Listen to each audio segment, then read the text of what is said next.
everyone. Welcome to the panel on editing games. My name is Kurt Pankow, and I write silly stories about robots. And I am joined by Jason Hill and Stuart Baker. So if you guys want to take a moment to introduce yourselves and talk about just very briefly, what your history is with game editing.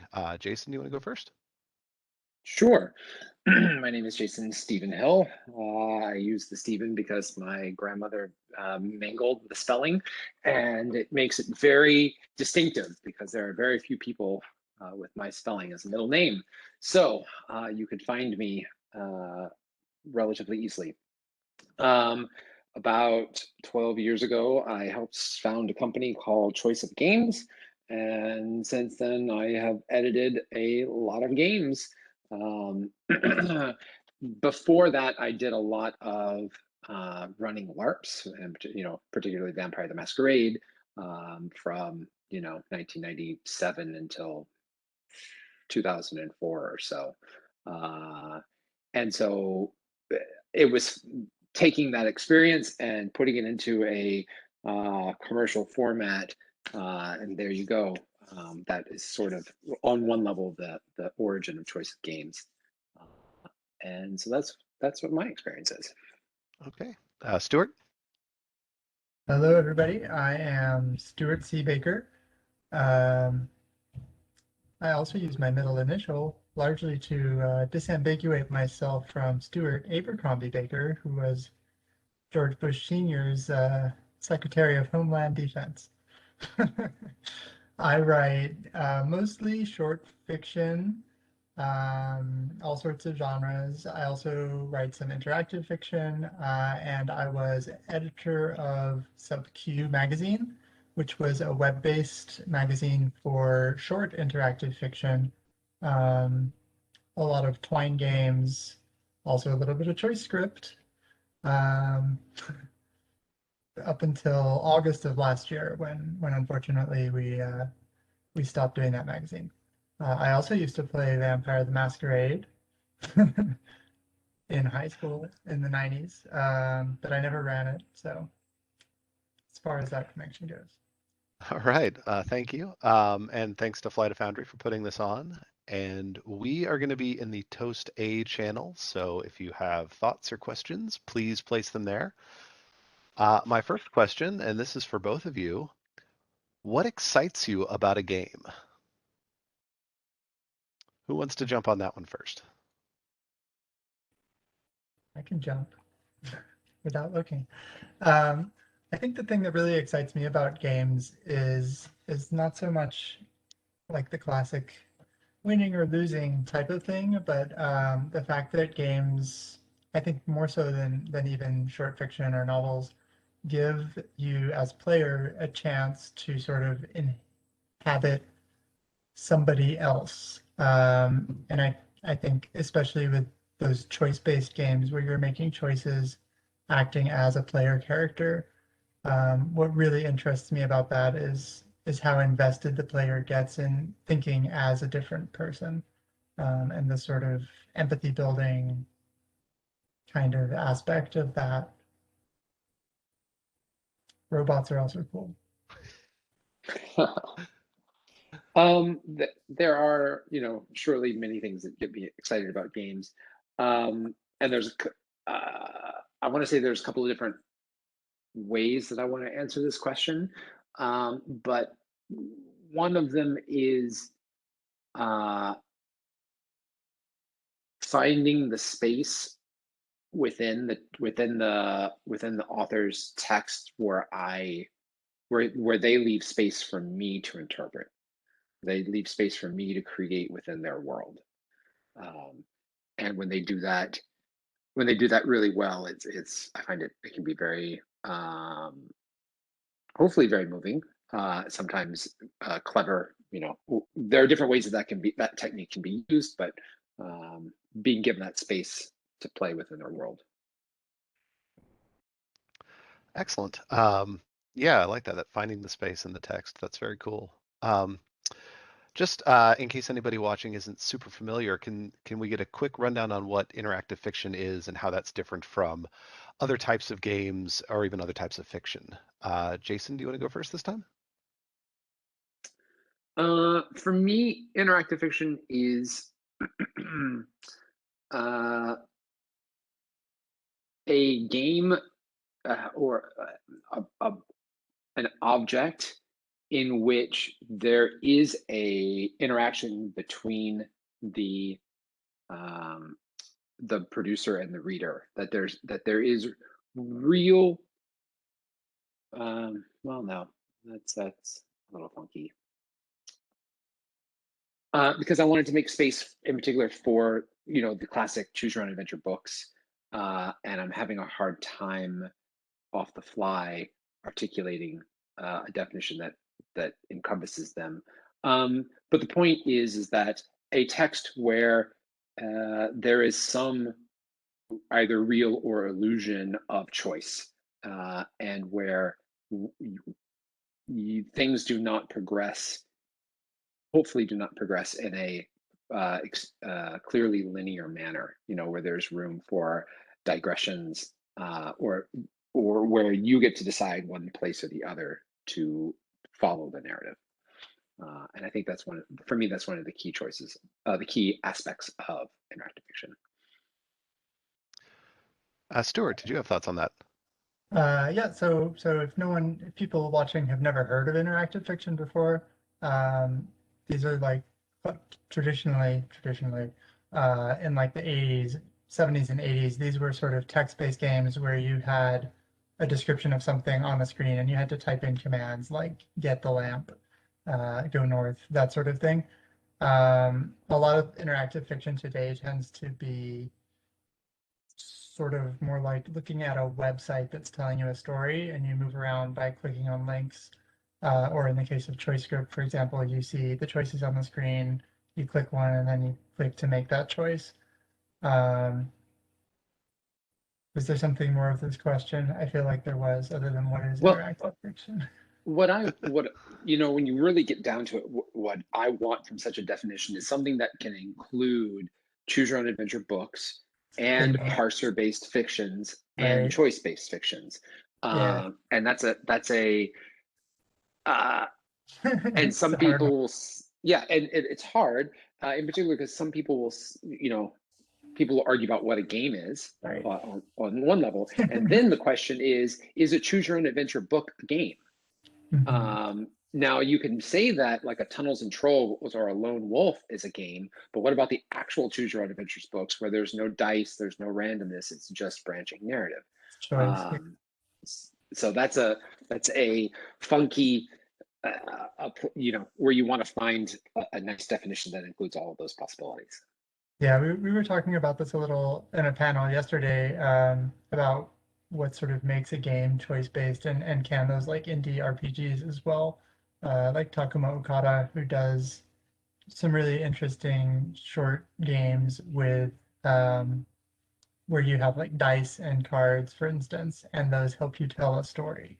But there's no winning. There's sort of just here's, this is what you see. Now it's you as the player. You're describing it using these interactive elements. So that could be maybe one way to get at that. In the Toast chat, I pasted a link to the Interactive Fiction Technology Foundation, who has a very sort of lengthy description about interactive fiction. It's basically a game where there's interactively involved text, which fair enough, I guess, but. And that's is iftechfoundation.org is that website if anybody is not in the chat and or watching this later. So when you talk about editing games, what kind of state do they usually arrive in? I know, like in the fiction world, if you get a story, it's pretty much done, but I imagine it's quite a bit different with text-based or choice-based games. Stuart, do you want to go first this time? Sure. And at SubQ, it was more of it was a team effort, right? It wasn't just me, and I guess that's true of everywhere that's doing any kind of editing of games or magazines. But we had a team of slush readers, we had a team of editors, and our process was people would send us things in a fairly complete state. Like, we would have to be able to play through it. It was supposed to be polished, like you would if you were submitting a short story to a magazine. Um, and then our first readers would read it, say this could be improved, this could not be improved. We would usually pair the game writer with one of our editors, and then between the two of them, they would work to sort of refine that, smooth out any sections that were maybe less than ideal, um, especially when we're looking at Twine games and other internet-based sort of interactive fiction. There's always a bit of bug fixing, and I imagine Jason knows all about bug fixing with the enormous games they do at Choice of Games as well. Yeah, Jason, did you want to talk on this? So I'm sure everybody doesn't want to hear yet another rundown of how Choice of Games works, but trying to do it in a concise manner. People come to us, in short, with ideas, and ideas are great, but if they've never made a game before, or if they've made games for other programming languages, that doesn't necessarily mean that it's going to translate well to a choice script game. And so we have a very extended pitch process where we work with an author and try to both help them take the nugget of their idea and give it life, but make it work for our programming language, for our style. And so that's the pitch process where we teach a lot of game design, and that can be anywhere from a month for people that are ready and that are already familiar with certain concepts and have certain skills. Sometimes pitch can take 6 months to develop. And then it's the writing process where people submit chapter by chapter or every other chapter, and we critique them on it as they're writing. And then in that process, as they write the entirety of the game, say 10 chapters, 12 chapters, whatever it's going to be, at various points, other editors, my coworkers, will weigh in on the same text. And then at the end, there's the debugging process and a beta process and a variety of other quality control steps. So that is the basic life cycle of a Choice of Games title. Excellent. Are there any common mistakes that come up a lot, or just things that if you could just, anyone that's wanting to pitch or submit, this is the thing that they are probably going to do wrong?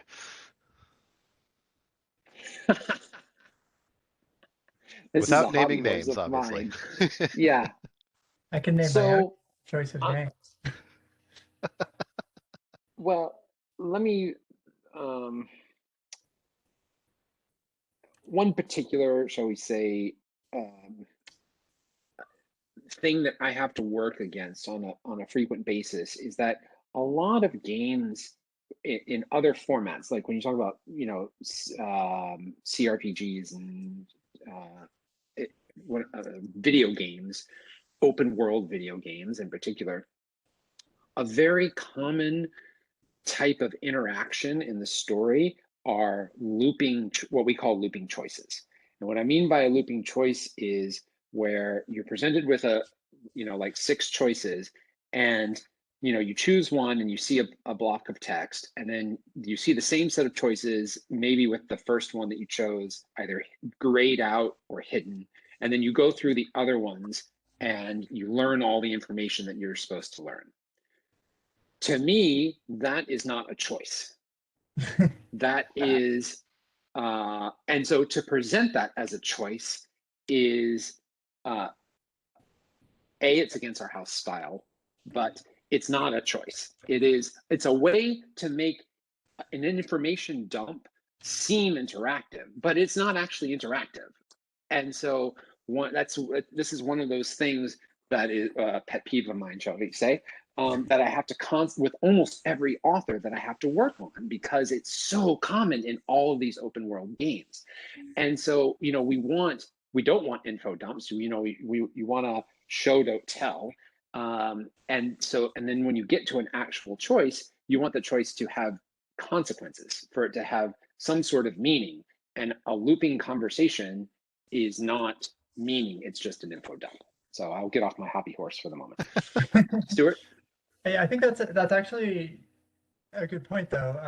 So when you're writing an interactive game of any sort, you want to make sure that there's an actual reason you're using the format, right? So if you're just writing a short story and you're making it interactive by including a click next to see more button at the end of every other paragraph, you're not really writing a game. You're really just writing a short story that makes people click a button every now and again. Um, and similarly to like NPCs and MMO games or something where they're just there to tell you things to do, which is where you might see those things Jason was talking about, where you just click through the same 5 choices over and over again. Whenever we accepted games at sub-Q, one thing we did say was interaction should actually matter. Like, there should be a reason your choice, and that choice should actually do something, at least most of the time, ideally. I was trying to find some of Emily Short's work because she does really interesting things with interactive fiction and dialogue in particular. Awesome. Well, if you find them, we'll definitely drop them in the chat. Um, so how much do you consider like a new reader? They say that the first stage of any video game is the tutorial on how to play the video game. Is that something that you're accounting for a lot with interactive fiction, where you're kind of guiding the reader through what to expect from this?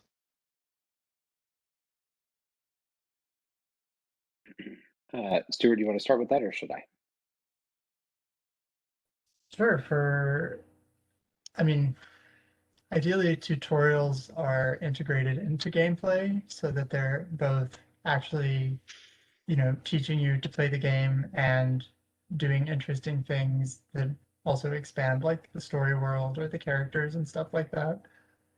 We published very, very short games at sub-Q, like our maximum word count was 5,000.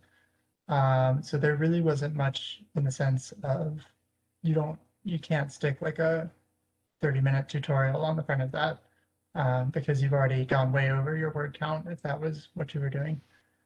So it had to be really intuitive, how you can play and what effect your choices would make, I guess. For choice of games, you've got two different types of players, right?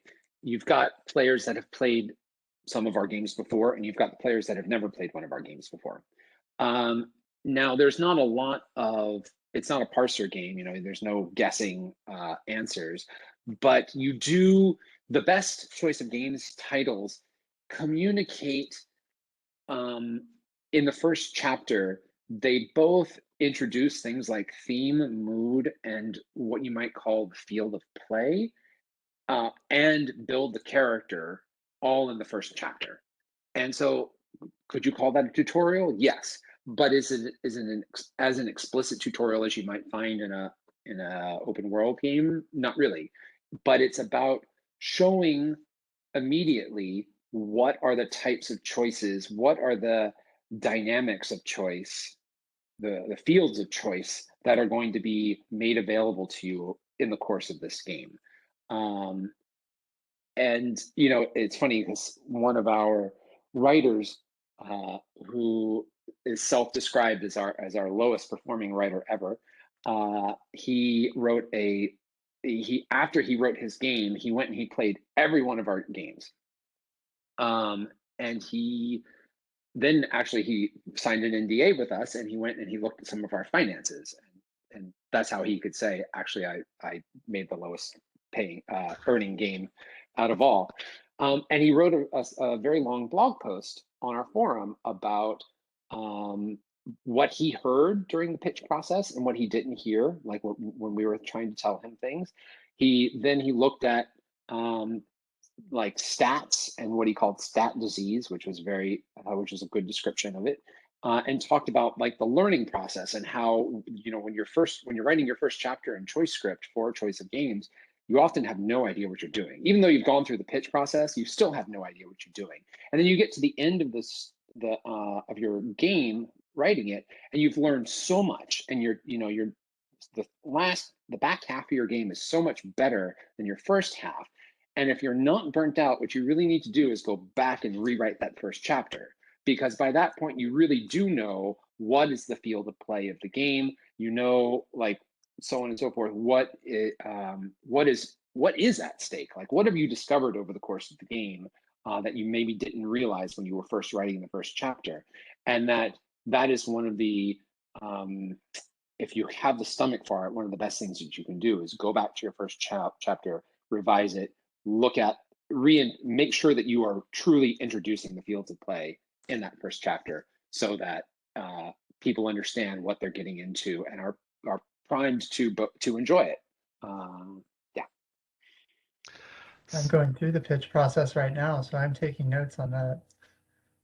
Well, I will send you a link to his post if you and haven't seen it already. that would be wonderful. And in fact, we do have a question in the chat for best tips on how to pitch.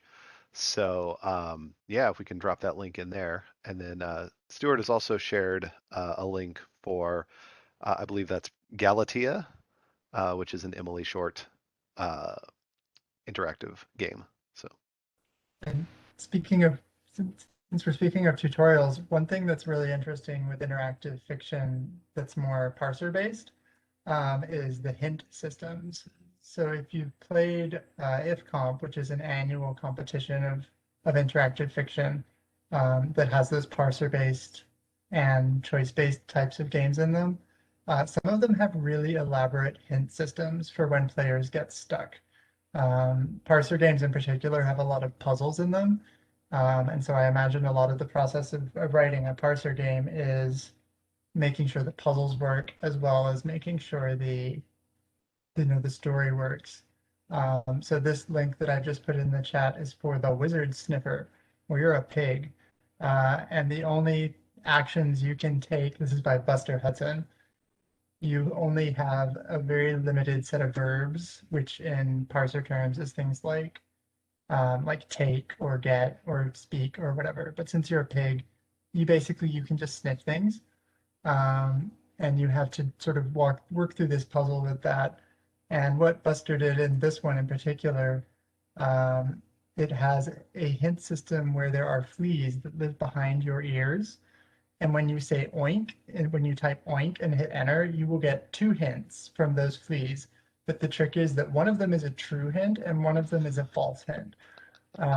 So sort of similar to that idea of the tutorial being part of the gameplay, if you have some sort of hint system in your game, making that part of the gameplay and kind of almost a game in and of itself can really add to the player experience, not just because it makes the game clearer and you don't get stuck as often, but it can actually make things more fun by itself. so Jason, you earlier mentioned choose your own adventure books, which Lord knows I read many of them many times as a child. Uh, Something that stood out about those was that the experience of those was actually fairly short, and you would go back doing the same thing 4 or 5 times just to get a good breadth of the experience of that. Um, so, are the games that you work on, with an eye towards playability, or sorry, excuse me, replayability, where you can have a very different experience if you go one direction versus another? Or is the idea more that, a player should have experienced the story on their first time through? What can you say about that? Okay, a couple of data points. The first is that on a playthrough, you will generally see between 20 and 25% of the words of one of our games, meaning that, to see all the words, or to see a vast majority of the words, you need to play the game at least 3 times, if not 4. in order to see the vast majority of the game. Now, is it that every choice radically branches the story? No, because that leads to combinatorial explosion, as you see in those choose your own adventure books, and makes the games very short. What we have is one of the simplest ways to describe it is like the arm and finger structure, in which you have a series of story beats, and those series of story beats are going to happen no matter how you play the game. And it's about us as writers and editors to make sure that everybody that's playing the game has a reason to go, to hit those story beats. But then at a certain point, you're going to reach a fractal point where the story is going to break off into a bunch of different directions. But that's going to be at the 80, 85, 90% mark. But the first, 80 to 90% is going to be, again, the same story beats. So you do have to replay it multiple times to see, as it were, the different branches of the ending, the different, to play through even the trunk of the story, you have to play through it multiple times to see the different versions of it. But is it going to take you from the beginning into a radically different direction? No. And in fact, that's one of the key things about pitching us, is that sometimes people will give us, a concept that has, do you become a soldier and go fight in the army, or do you become a wizard and go study in the library? And that's telling two different stories. And that in the infinite time, maybe you could write a game where that was the first choice of the game, but this is not infinite time and space. And so we need to make sure that you have a series of story beats that the player is always going to hit, and not these radical forks at the very beginning of the game. Stuart, did you have thoughts on that?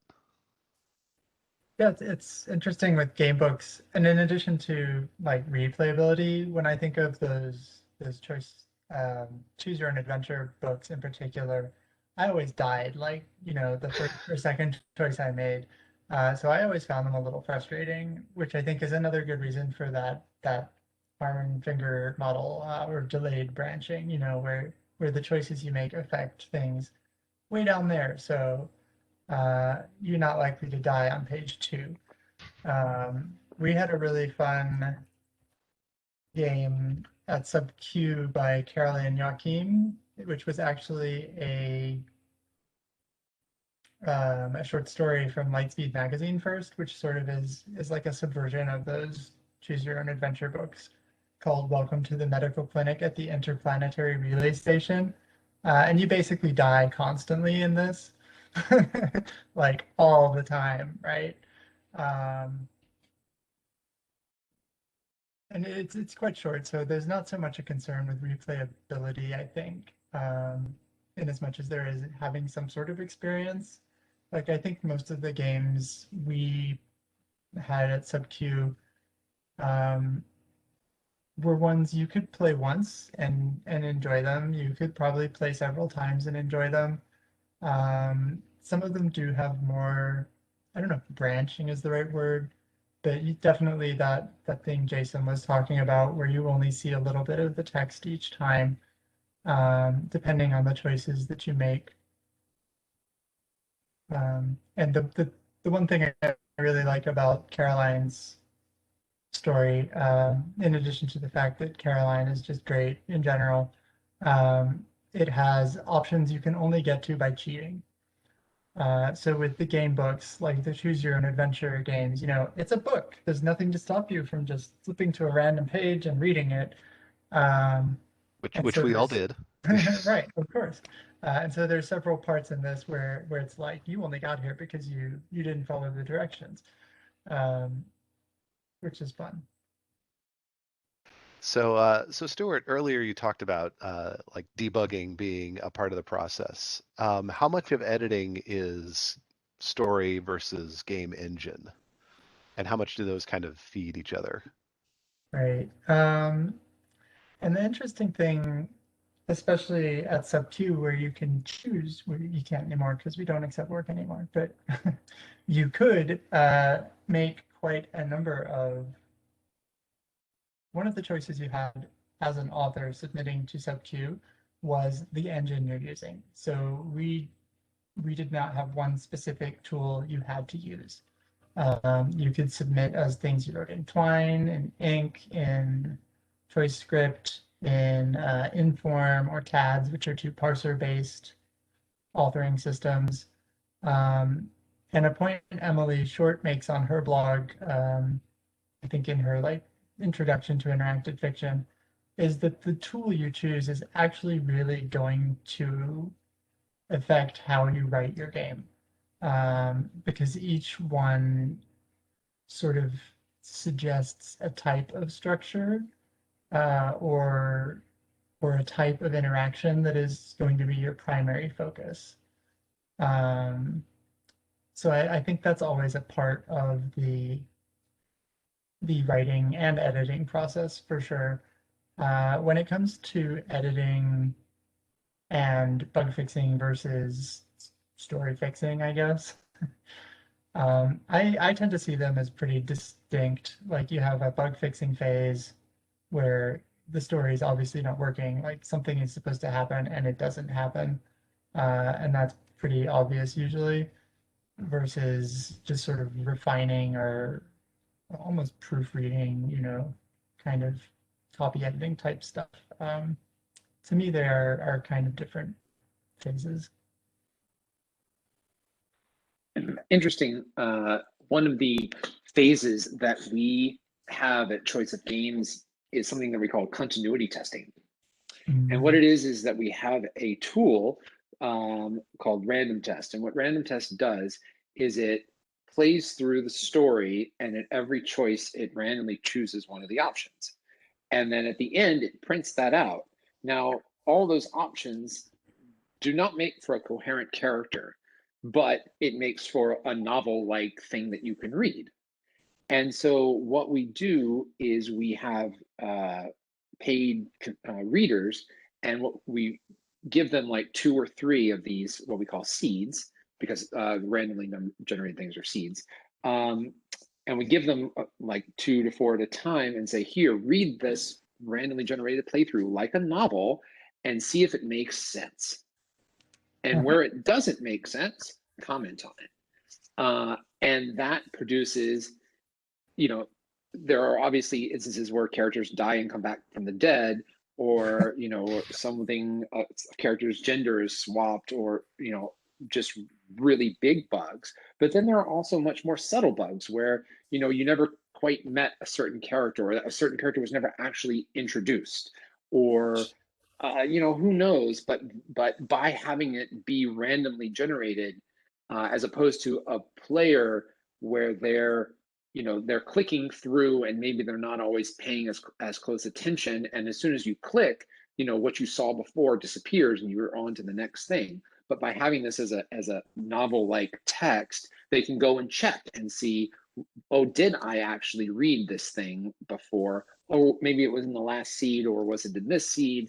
And so that's a very important step in our process at this point to squash bugs, and to think about story flow as well, because it's a good way to think of it, like to read it as a novel, to be like, the pacing is a little off in this section or something along those lines.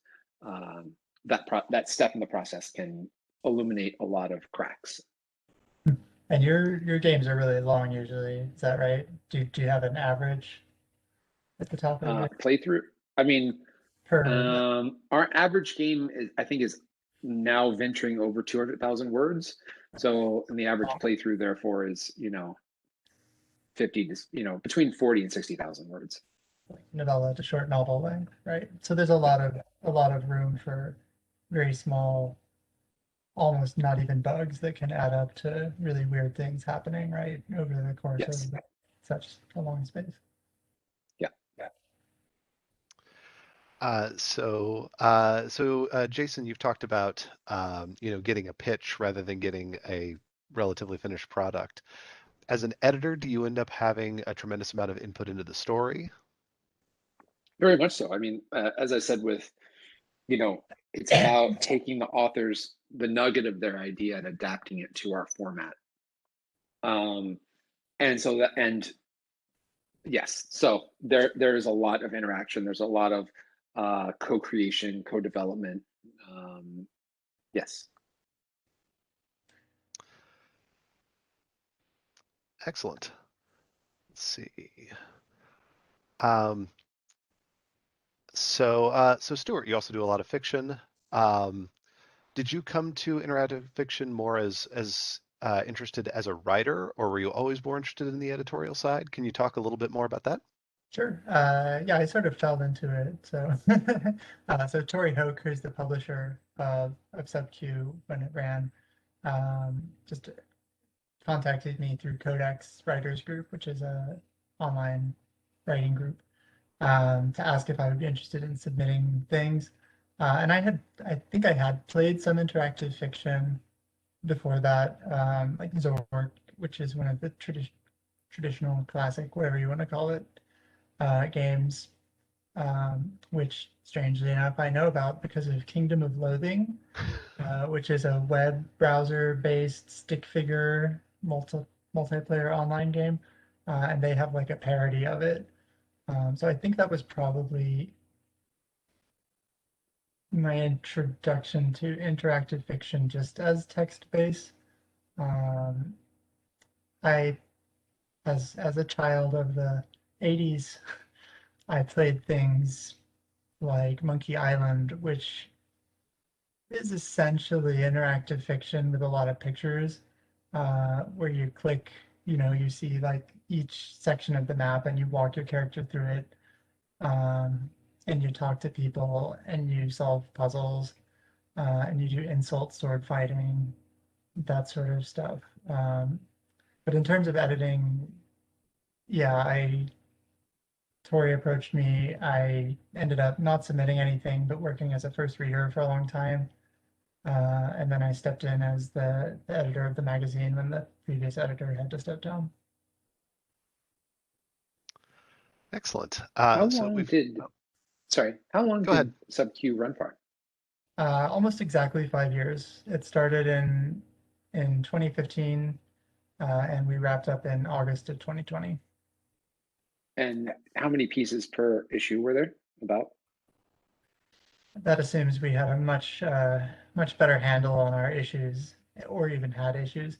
So initially it was, the magazine just bought pieces and ran them. Like there were no issues; they just appeared on the site. And then towards the end, that made it really hard to sort of curate a coherent collection of things, I think. Um, like readers didn't know when the next one was posting. The slush was always open, so sometimes it felt like, no, I don't want to say that. Um, we were able to be a bit more, I don't want to say picky because that makes it sound like some of the games we picked weren't any good, and they were all good. Um, but when we had specific issues towards the end, we were doing an issue every like 2 or 3 months with maybe 2 to 3 pieces and an essay in it. Um, and it made for a more curated experience, I think, for the reader than just publishing things that were good that we got when we got them. So over the course of that period, could you take a hazard as to how many games they published over those 5 years? Um, Probably not. I can real quick. Give me a minute. I can log in and I can get an actual number probably. I want to say maybe somewhere in the 40 to 50 range, but that might be high. No, no. I mean that's what I was looking for. So we've got about 10 minutes left. So if anyone has questions, please pop them into Toast A. Um, Jason, you spoke earlier about introducing the player to depth of choice, and I may be mangling the exact phrase that you used there, but can you talk more about that? I mean, Stuart brought up the wizard sniffer where your your one choice is sniff something. Um, and you know, you also mentioned like soldier versus wizard is definitely too broad. Um, what else can you say about that? Sure. So people sometimes come to us with, I want to write a D&D game in ChoiceScript. And the problem with that is that some people have argued persuasively to me that the only choice that you actually make in D&D is what class you're going to be when you kill the dragon. Because you decide, okay, I'm going to be a wizard or a thief or a fighter or a cleric, and then at the end of the story you kill the dragon. And everything about how you solve your problems comes out of what your class was. Now that's reductive and not entirely fair, but Say I played in to much make stranger Dungeons and Dragons games. fair, but when you're in the context of a choice game, a lot of things that you're going to be choosing are like, what are your competencies? Are you good at this or are you good at that? And you want those competencies to mean something, so that you're exploring within the context of those competencies. But trying to write a story where you can both where there's meaningful choices for wizards and there's also meaningful choices for fighters and there's also meaningful choices for clerics, since their skills don't overlap, you're basically writing three different games, because at any given moment you have to, like, wizards aren't all like, the sorts of choices that you're going to present to a wizard are going to be a different set of choices that you're going to present to a fighter about how they're going to overcome a given obstacle. So what I tell people is, rather than give me that choice, just make me a priest. But within the context of being a priest or a cleric, let's think about, like, what does it mean to be a cleric of a god of war versus a god of love? What does it mean to be a cleric that ministers to the wealthy or ministers to the poor? What does it mean to be a cleric that is within the context of their religion heterodox or orthodox? That these are sorts of questions that make for those are the fields of play for that character. Heterodoxy versus orthodoxy. Tend to the rich or tend to the poor. Are you theologically based, or are you about works? And so these are all sorts of questions that could be explored in the context of a D&D game where you are a cleric. And so that's the field of play, with where the plot might just be a kind of a traditional D&D game, but those are the sorts of choices that you're going to be making and are going to impact the outcome of the story. Mm-hmm. So I looked on SubQ and we actually published 80 pieces almost. So more than I thought, in fact. Yeah. Unfortunately, no one's taken me up on my suggestion yet, but anyway. So if I were interested in getting involved with interactive fiction, where's a good place to start? As a writer of interactive fiction. As a creator, yes. As a creator. As a writer, yeah. Sure. IfComp is a good place to see what people are doing that sort of pushes the boundaries. It's just ifcomp.org. That's the interactive fiction competition that runs every year, and there's cash prizes if you place in like the top 30 anyway. And not a lot, but still cash prizes. I would also look at itch.io. There's a lot of indie games on there, which are both like even tabletop and role-playing and card-based games, but a lot of interactive fiction on there. And they do things called game jams, which are sort of like, you have a week, write a game, submit it, people will play it and comment on it. So that can be a good way to get like quick feedback on your work and sort of develop those skills, because they'll give you constraints. Like, this game you can only use 2 buttons or something like that. So those are my suggestions. I always say start with Choice of the Dragon if you want to learn about choice of games. What's interesting is, well, IF Comp is definitely interesting from the context of the history of the format and what people are doing on their, as it were, on their own right now. Interestingly, there's a whole world of IF, what I would consider IF, that has opened up on mobile recently in the form of things like episode and chapters and choices. And that's, if you're looking for a job, I'm not saying that it's, there are issues with transparency, and I have never written for them, but if you don't want to write for me and you want to get paid, you can theoretically get paid by being an independent writer for one of those platforms.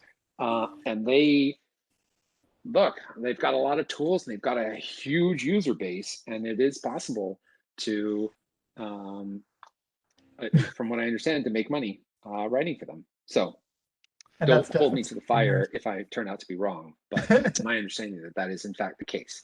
In fact, I have a friend that works at Dorian, and they do pay their writers. So, yeah. We've only got a couple of minutes left, but there is a question in the chat. What is the state of the industry right now? In 30 seconds or less. I think Jason just kind of half answered that question already. He And did. Yeah, kind of there's a way weird. in which that those clone, they're really clones of each other. Like there's a, yeah. Hope that doesn't come to bite me in the butt. We'll edit that out in post. Yeah. But they have a huge user base, and they, like, when we came around 10 years ago, there's a way in which the traditional IF community was really annoyed at us because we kind of squashed, like we were 100 times bigger in 2 years than the traditional IF community was over after 40 years.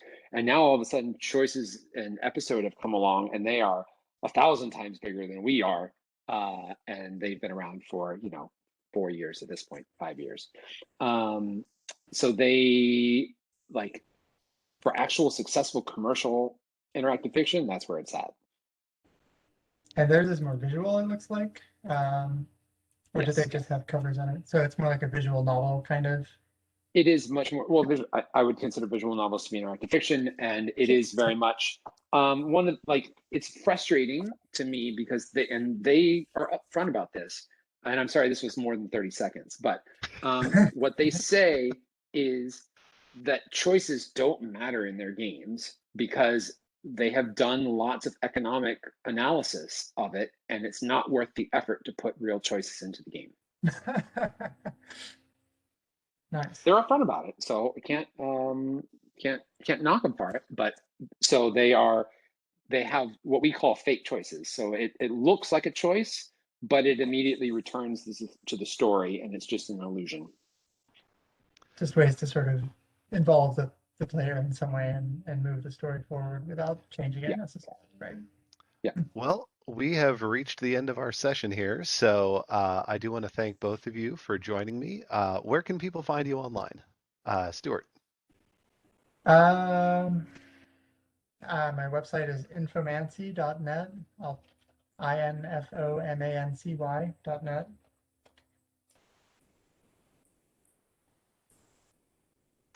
And Jason? My Twitter is Jason Steven, STEV as in Victor, A as in Apple, N as in Nancy, Hill. But that's mostly politics as opposed to interactive fiction. You can read my choice of game, which is called Choice of the Vampire, which was described by that author that I was talking about that read all of our stories as the Winchester Mystery House of choice of games, which I think is apt. I've been working on it on and off for 12 years at this point, so Winchester Mystery House sounds like a very appropriate description of it. So those are two good places to find me. All right. Well, thanks once again to Flights of Foundry for putting this on. Thank you, Jason Hill and Stuart Baker. I've been Kurt Pankow, and thanks everyone who attended, and enjoy the rest of the con. Thank you so much. Thanks for having me.